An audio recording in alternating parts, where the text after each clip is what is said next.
As a doctor's wife, you ought to dress properly. That's what my sister-in-law said to me, looking down on me. I guess to her I'm a lesser being. My name is Emily, and I work as a nurse in a general hospital. I met my husband, Ethan, at this very hospital 5 years ago. He was a medical intern back then, and as we cared for each other amidst our busy schedules, we grew close and eventually started dating. Although we often couldn't find time to see each other due to work, after 5 years of dating, he proposed to me this year. Ethan comes from a family of doctors. I wonder if they'll accept me. Today, we're visiting his parents to formally announce our engagement, and I can't help but feel anxious and a bit weak. Hey, have confidence in yourself. After all, I chose you. If anything happens, I'll be there for you. Ethan reassured me, and I felt a bit relieved. Ethan's father runs his own practice, and his brother is the successor. His mother and sister-in-law are homemakers. Even Ethan's aunt and uncles are doctors, making it a typical family of medical professionals.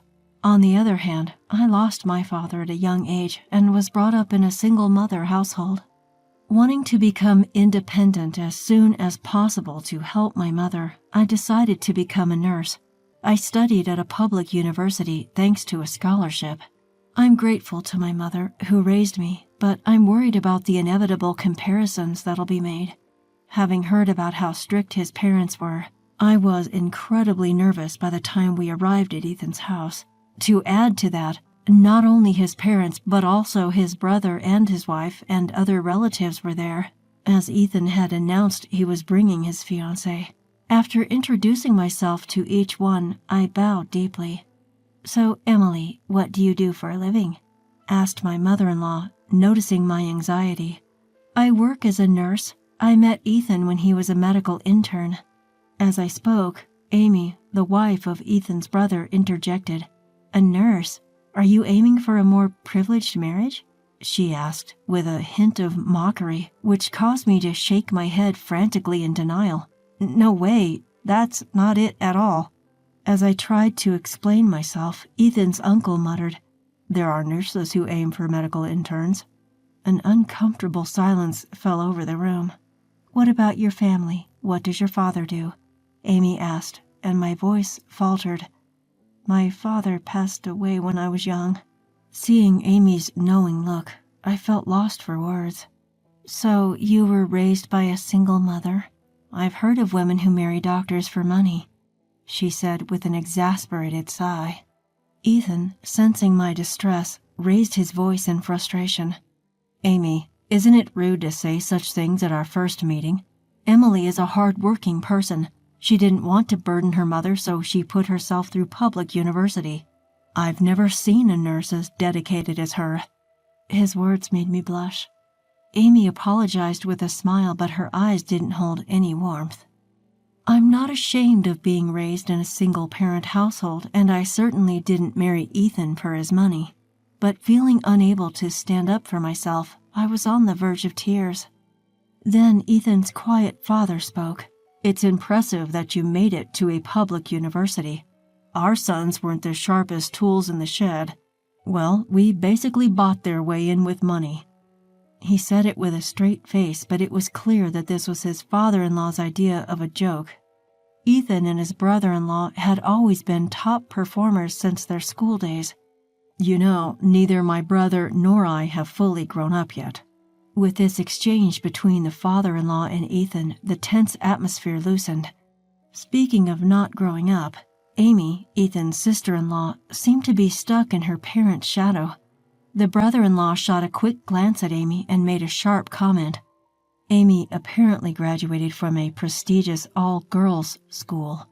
It's a school where, even without much academic achievement, one could enroll if they had enough money. She came from a wealthy family, and her marriage to the brother-in-law was arranged, it seems. His comment must have rubbed her the wrong way. Amy glared at the brother-in-law. "Don't be rude. By lineage, I outrank you.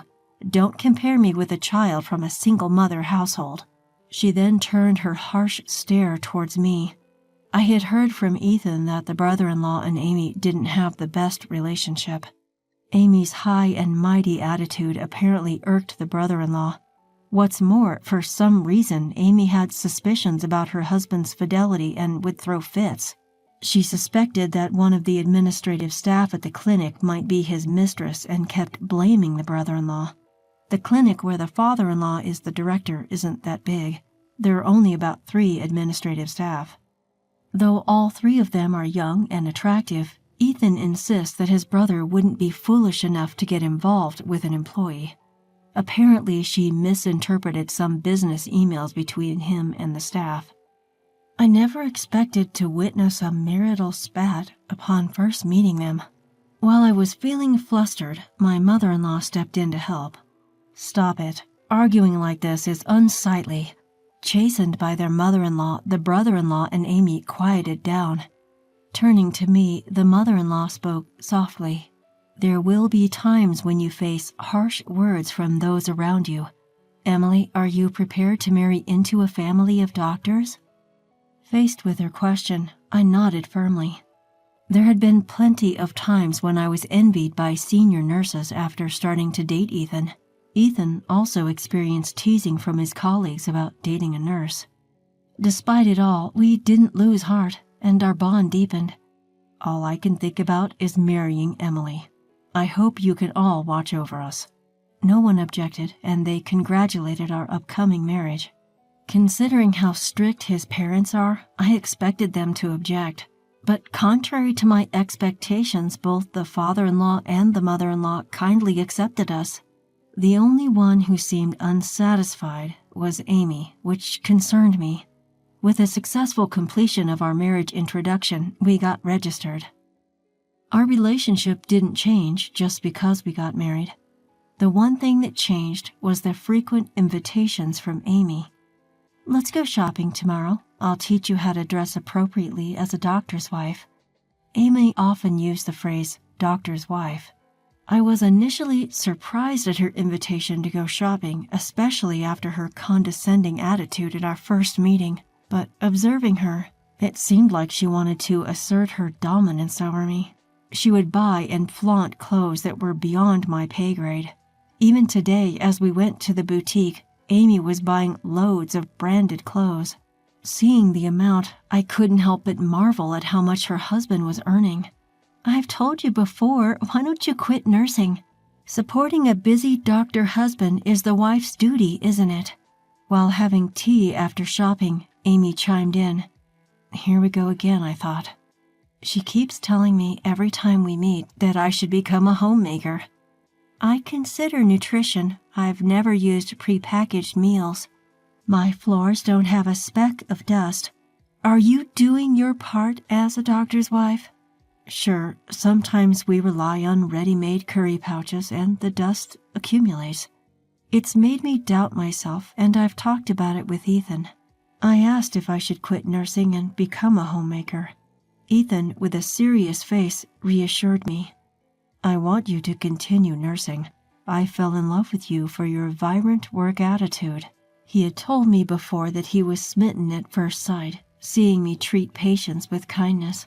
Remembering Ethan's words, I replied, I have no intention of quitting nursing. Ethan understands that too. At that, Amy snickered. Really?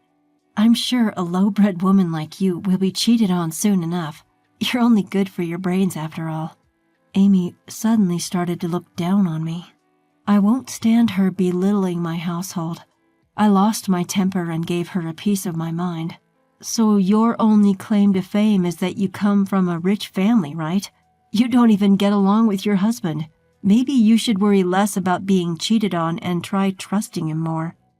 As soon as I'd said it, I knew it was too late. Amy's face turned beet red with anger, and she looked like a fiery demon. How dare you? A woman like you doesn't belong in this house. With that, Amy stormed off. When I told Ethan what happened, he burst out laughing. You told off my annoying sister, good. She'll cool down after a while. I had regretted what I'd done, but now I felt better. In fact, I was even a little relieved that the invitations to go shopping and tea had ceased. You know, Amy always acts so high and mighty in every boutique. Is she a regular customer or something? Ethan shrugged it off, saying she just loved shopping, but it was on my mind. Hello, I've got something I want to ask. I dialed up a friend. I thought the next time I would see Amy would be months away, at New Year's, but mother-in-law contacted me the next day about a dinner party. Father-in-law was turning 60, and she invited us to celebrate with a high-end sushi meal. The thought of seeing Amy was unpleasant, but I wanted to celebrate father-in-law's birthday. I figured she must have forgotten by now, and I was looking forward to dinner. When I arrived at the restaurant, I saw brother-in-law and his wife approaching. As soon as Amy spotted me, she marched right over, her face stern. Why are you here? Didn't I say you don't belong in this house? Brother-in-law and Ethan hastily tried to calm the aggressively confronting Amy. You better remember what you said. How dare a poor, low-bred woman like you talk back? Amy's anger continued to escalate. People like you, raised in a single-mother household, are considered lower class. I absolutely refuse to dine with someone of your status. Get out. Brother-in-law looked exasperated as Amy caused a scene right in front of the restaurant. Then a cold voice echoed through the commotion. Then go home, you, came a frosty voice. It was mother-in-law. She must not have expected mother-in-law was watching. Huh? Amy murmured softly, glancing over her shoulder. I'm terribly embarrassed by this spectacle outside the store. Mother-in-law's words were met with nods from everyone present. I only argued back because Emily was being rude. I support my husband so much. Amy seemed to go into hysterics, her voice rising again. It's Ethan's fault for bringing such a low-status woman into the family in the first place. Divorce her, even now. Her words were utter nonsense. Naturally, Ethan wore a bewildered expression. Please, don't get more hysterical than this. It's your fault. You insult my education. The fight between brother-in-law and Amy had officially started. Mother-in-law intervened once more. I had planned to ask about this later, but if you're going to make such a fuss, I'll ask now. Amy, you're hiding something, aren't you? At mother-in-law's words, the arguing voices instantly went silent. Hiding something? What do you mean? Amy's voice trembled slightly, though she was trying to stay calm. Emily told me about your shopaholic tendencies. Amy's face turned ashen. You always talk about a certain department store. One of my friends works there. She had been puzzled about Amy's ability to buy so many brand-name clothes. At first, she thought brother-in-law was very open-minded. But would he really let his wife, with whom he didn't get along, freely make such high-priced purchases? Something seemed off. She thought that maybe Amy was receiving an allowance from her wealthy parents. But Amy had proudly claimed that since marrying brother-in-law, she had never asked her parents for money. According to Ethan, brother-in-law was indifferent to money and let Amy handle his salary and savings. Perhaps that's why Amy had free rein to spend. According to mother-in-law's friend, Amy was a frequent shopper at the store and would sometimes spend hundreds of thousands in a day. But her attitude was so arrogant that the staff found her annoying. Also, Amy, aren't you cashing in on a family credit card? This was just a guess, there was no proof. But it seemed to hit the mark as Amy turned even paler. How did you... She had figured Amy, with her lavish spending habits, was also borrowing money. You don't even understand the value of money, yet you flaunt your power around town. Don't you feel ashamed as a doctor's wife? Amy was rendered speechless by mother-in-law pointing out her shopaholic tendencies. The staff has also complained about your haughty attitude. Even father-in-law, who had been silently listening, couldn't bear it any longer. Amy would wait until father-in-law wasn't around, then visit the clinic to complain about poor cleanliness and scold the staff. The way she treated the 3 office clerks she suspected of having an affair with her husband was appalling. She even demanded that they quit if they had the audacity to flirt with him. Upon learning the real situation, her father-in-law feared that the staff would quit if things continued this way. When my brother-in-law discovered that she had been squandering money, he was livid. "How much did you borrow? Tell me everything." Amy just stood silent, not even bothering to apologize. Seeing this, her husband's patience snapped. "You high and mighty woman, I want a divorce. Pay back all the money you've spent." Amy, who didn't expect a divorce, desperately pleaded that she didn't want to split up, but nobody, not her in-laws, nor her husband, nor Ethan, was willing to listen to her. Then she turned to me with a plea in her voice. "Emily, as a fellow wife, you understand how I feel, right?" I couldn't help but laugh at her audacity. "Are you asking for help from a woman you've always looked down on because of her social status? Why don't you ask your wealthy parents for help?" After I bluntly told her off, Amy's head dropped in defeat, and so Amy and her husband decided to get a divorce. Even when she handed in her divorce application, Amy was still causing a fuss. Eventually, her parents came to take her back home. The money she'd spent over time amounted to millions, and Amy, unable to pay it back, went crying to her parents. They paid off her debts, but she's now the talk of the town as the woman who spent her husband's money. It's going to be hard for her to remarry. Her parents are so embarrassed that they're keeping her indoors for now. They've confiscated her cash and credit cards too. Amy, who used to relieve stress through shopping, is now locked up in her room, I heard. I never really understood why she tried to assert dominance over me. Despite coming from a wealthy family, her brother-in-law once told me that Amy had an inferiority complex about her education. She was irritated when I, a clever woman with a degree from a public university, was praised by relatives for marrying Ethan. Seeing Amy, I understood that being rich doesn't necessarily mean being happy. Then I had a question for my mother-in-law. "Why did you allow me to marry into your family? I thought marrying into a doctor's family required a good family background." Upon my hesitant question, my mother-in-law answered with a smile. "Actually, I also married your father-in-law, a medical intern back then, when I was a nurse, before our children were born." She said she had faced a lot of opposition to her marriage from her family because she was a nurse. She didn't want her sons to experience the same hardships, so she arranged a marriage for her eldest son with a girl from a good family. However, her eldest son, who married Amy, didn't seem happy at all. He looked more like he was tired of married life.